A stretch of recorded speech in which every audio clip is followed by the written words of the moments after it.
dari kelompok 6. Di sini saya akan menjelaskan tentang tanggung jawab pengelola bisnis terhadap karyawan. Yang pertama, pengertian pengelolaan bisnis dan karyawan. Pengelola bisnis merujuk kepada pihak yang mengelola dan mengatur perusahaan baik dalam bentuk badan hukum maupun individu. Kemudian ada karyawan. Karyawan adalah individu yang bekerja pada perusahaan dengan imbalan berupa upah. Karyawan memiliki hak-hak yang dilindungi oleh hukum, hak atas perlindungan kerja, jaminan sosial, serta hak cuti dan liburan. Kemudian ada hukum ketenagakerjaan di Indonesia. Yang pertama ada Undang-Undang Nomor 13 Tahun 2003 tentang ketenagakerjaan.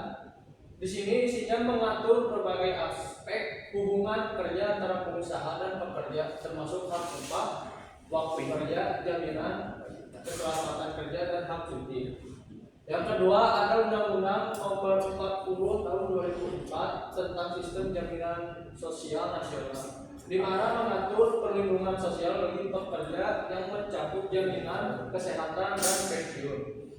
Kemudian yang terakhir ada Undang-Undang Nomor 11 Tahun 2020 tentang Cipta Kerja. Di sini menciptakan keseimbangan antara perlindungan hak-hak pekerja dengan fleksibilitas pasar tenaga kerja. Kemudian ada teori ketenagakerjaan. Di sini teori ketenagakerjaan terbagi dua. Yang pertama ada teori kesejahteraan sosial. Pengelola bisnis bertanggung jawab untuk menciptakan kesejahteraan bagi karyawan dengan memberikan upah yang adil. Kemudian yang kedua ada teori kontrak sosial, menyatakan bahwa hubungan antara pengusaha dan pekerja adalah kontrak yang saling menguntungkan, di mana kedua pihak memiliki hak dan kewajiban yang harus dipenuhi untuk mencapai tujuan bersama. Kemudian di sini ada bentuk-bentuk tanggung jawab pengelola bisnis.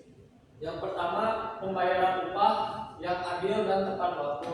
Ini menjadi bentuk tanggung jawab yang sangat perlu diperhatikan oleh pengelola bisnis, karena pembayaran upah yang adil dan tepat waktu itu adalah kewajiban yang wajib dipenuhi oleh pengelola bisnis terhadap karyawannya. Kemudian yang kedua ada keselamatan kerja dan kesehatan kerja. Karyawan pun di sini berhak mempunyai jaminan keselamatan dan kesehatan kerja yang diberikan oleh pengelola bisnis. Kemudian yang ketiga jaminan sosial dan kesehatan. Jaminan sosial dan kesehatan pun bentuk tanggung jawab pengelola bisnis terhadap karyawan yang sangat penting untuk diperhatikan. Kemudian nomor 4 ada pemberian cuti dan libur. Pemberian cuti dan libur itu sangat wajib diperhatikan oleh pengelola bisnis terhadap karyawannya, karena tidak akan mungkin jika karyawan itu bekerja setiap hari dan tidak diberikan hak cuti untuk kepentingan karyawannya. Yang terakhir pelatihan dan pengembangan karir karyawan. Pelatihan dan pengembangan karir karyawan ini tergantung terhadap pengelola bisnisnya. Nah, terutama pengelola bisnis itu wajib memberikan pelatihan dan pengembangan karir karyawan agar karyawan tersebut, karyawan yang mereka miliki itu berkembang karirnya. Kemudian ada sanksi terhadap pelanggaran tanggung jawab pengelola bisnis. Yang pertama sanksi administrasi. Sanksi administrasi termasuk denda atau peringatan yang diberikan kepada pengelola bisnis yang tidak mematuhi ketentuan dan dalam Undang-Undang Ketenagakerjaan. Kemudian ada sanksi pidana. Sanksi pidana jika pengelola bisnis melakukan pelanggaran terhadap hak karyawan, misalnya tidak membayarkan upah atau melanggar hak keselamatan kerja, maka dapat diberikan sanksi pidana yang lebih berat. Kemudian di sini ada dampak tidak terpenuhinya tanggung jawab pengelola bisnis.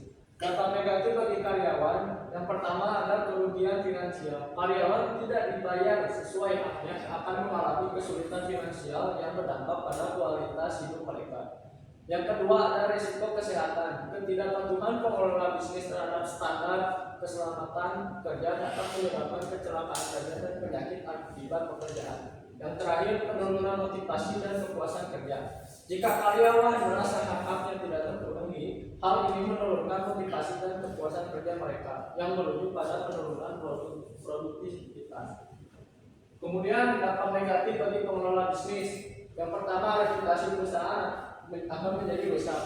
Jika perusahaan dikenal tidak memenuhi kewajiban terhadap karyawan, maka reputasi perusahaan akan rusak di mata masyarakat dan dapat mempengaruhi loyalitas konsumen. Kemudian yang kedua, penurunan produktivitas. Ketidakpuasan karyawan dapat menurunkan produktivitas, absensi yang tinggi, bahkan mogok kerja yang berakibatkan kerugian operasional. Yang terakhir, sanksi hukum. Pengelola yang melanggar hukum ketenagakerjaan dapat dikenakan denda atau sanksi pidana yang merugikan perusahaan secara finansial. Yang terakhir, kesimpulan. Pengelola bisnis memiliki tanggung jawab yang besar terhadap karyawan dalam memastikan pemenuhan hak-hak mereka sesuai hukum ketenagakerjaan di Indonesia.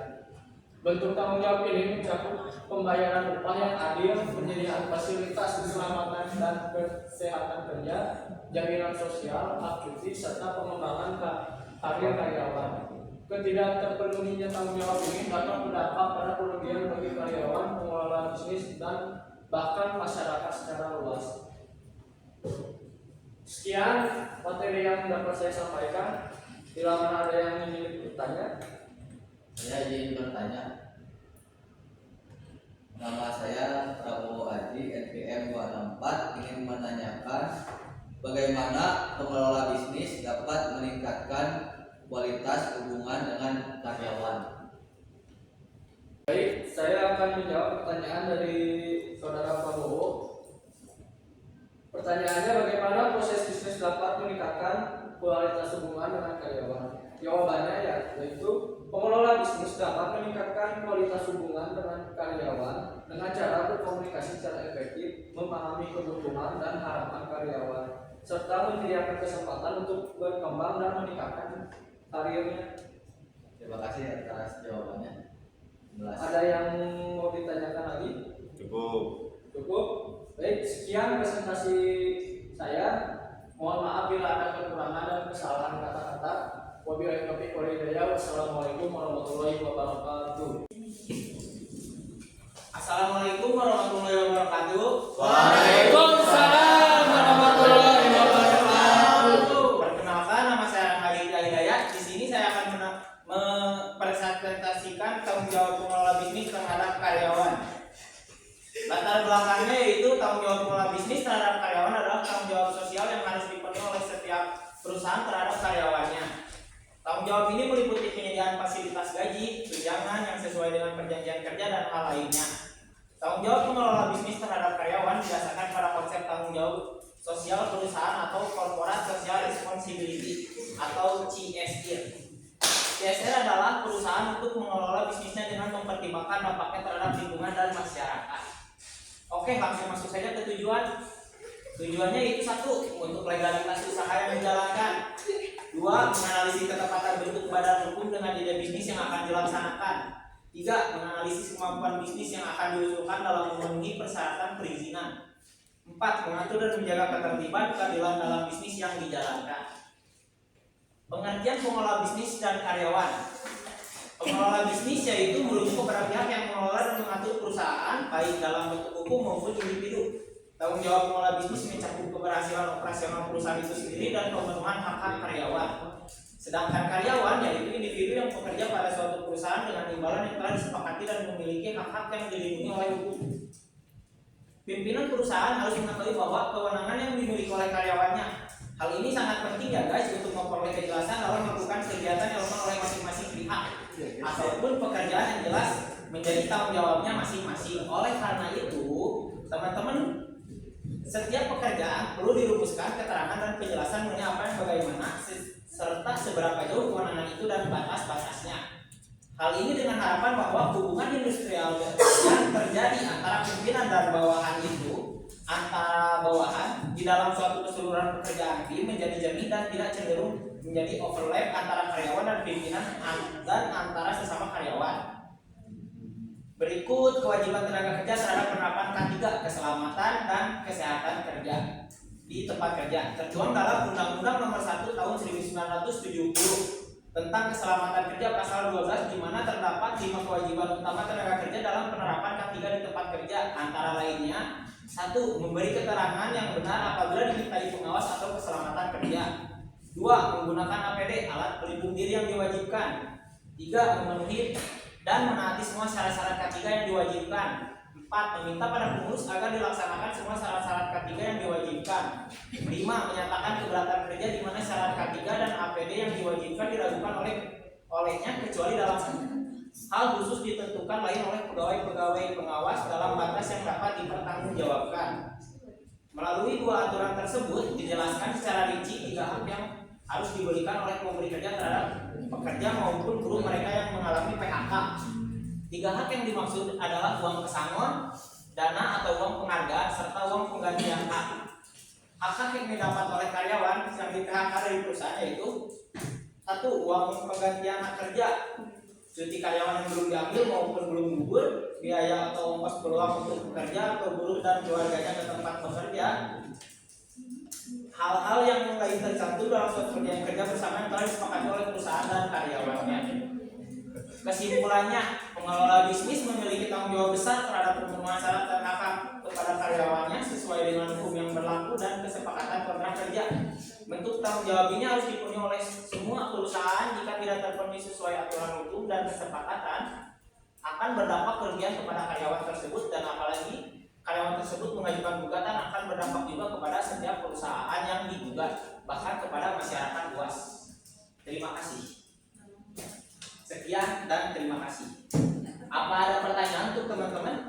Boleh, Kang Mama bertanya. Oke, perkenalkan saya Ronald Win Abdullah, NPM-nya 266. Saya mau menanyakan pertanyaan, bagaimana jika perusahaan tidak mampu memenuhi hak-hak karyawannya?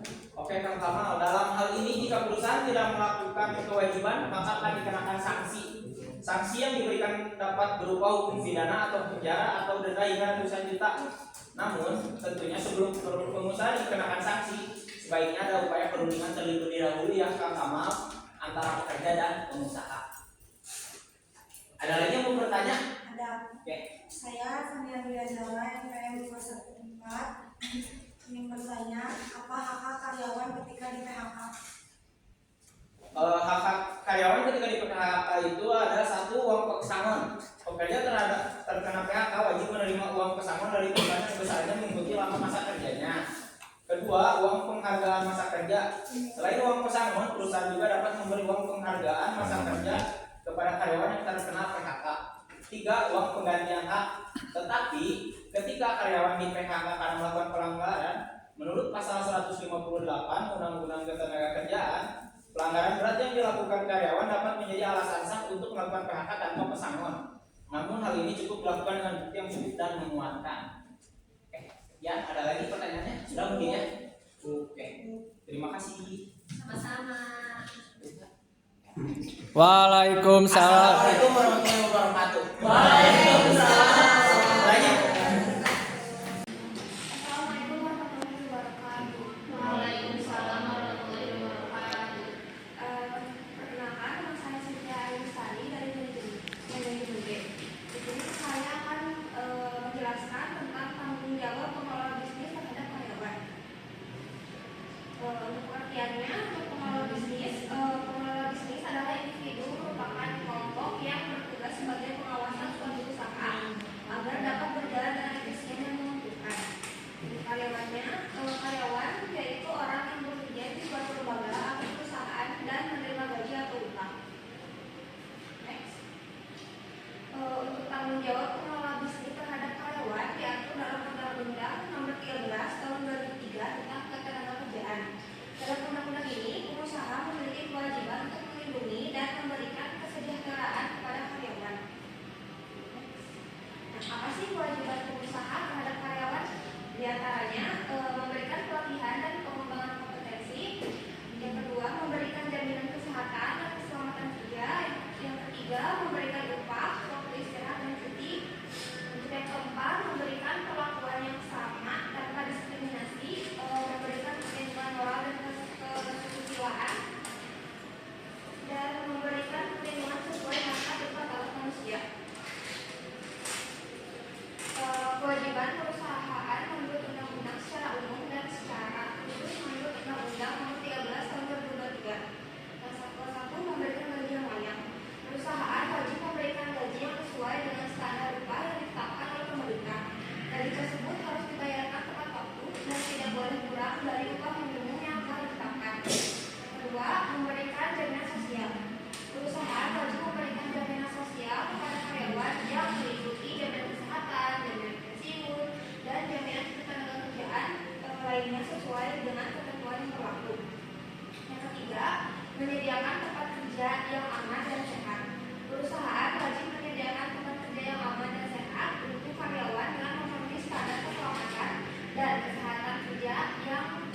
Jika pengelola bisnis tidak bertanggung jawab terhadap karyawan, maka yang satu, hilangnya kepercayaan publik dari karyawan.